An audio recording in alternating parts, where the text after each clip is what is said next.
My name is Amanda Petrychia BOYOU, and my metric number is BT21503.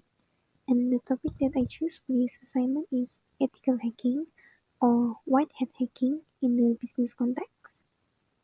Firstly, we will look at the introduction. So, white hat hacking, or also known as ethical hacking, is actually the legal use of hacking techniques to find and fix vulnerabilities in systems.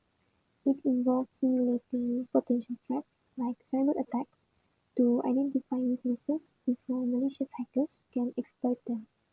With proper authorization and strict ethical standards, white hat hackers can actually help organizations to protect sensitive data, ensure compliance, and build trust in their cybersecurity measures. Next is the technology in business context or ethical hacking in business context. There is four.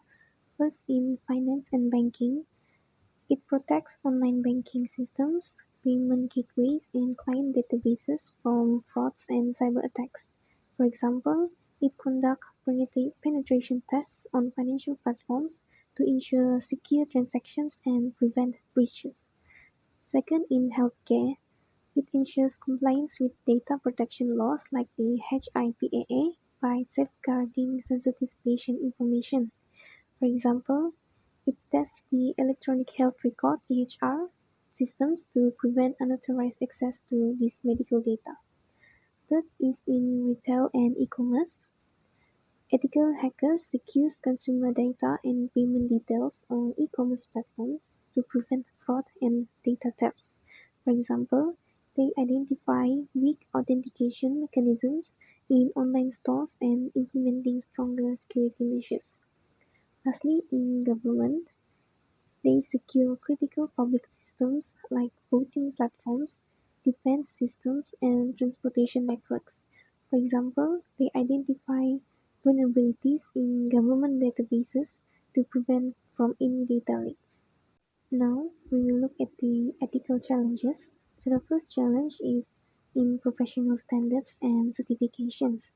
The absence of universally accepted standards can actually lead to hiring underqualified ethical hackers.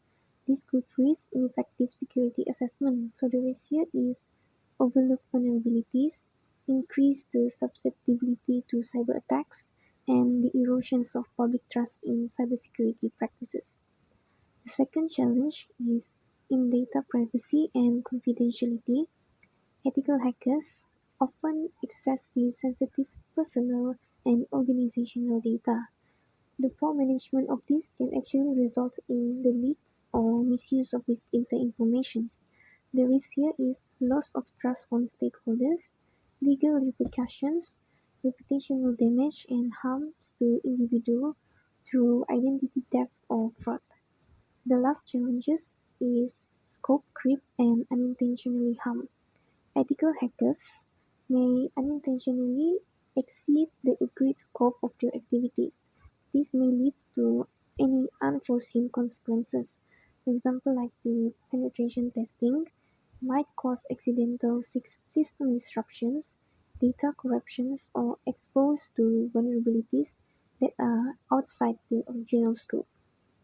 Next is the personal stance and values. So firstly is the ethical responsibility.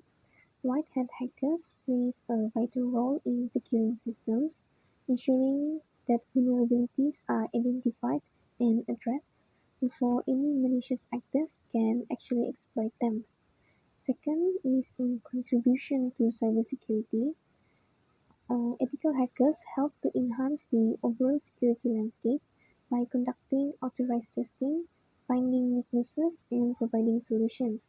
Thereby, they protect these individuals or organizations and society from data theft or fraud. Lastly is the positive impact on trust. Ethical hackers foster trust between users and online platforms by ensuring that personal data, communications, and financial transactions remain secure. Now we'll be looking at the recommendations for ethical innovations. There's three recommendations. So the first recommendation is detailed ethical standards. This is by clearly outlined rules within a defined legal and moral frameworks, by also providing a structured approach, emphasize the need for ethical hackers to document all activities to maintain this confidentiality. The second recommendation is in continuous training and educations by providing and investing in training and professional development. The organizations also should encourage certifications and advanced courses. The last recommendation is in transparent stakeholder communications.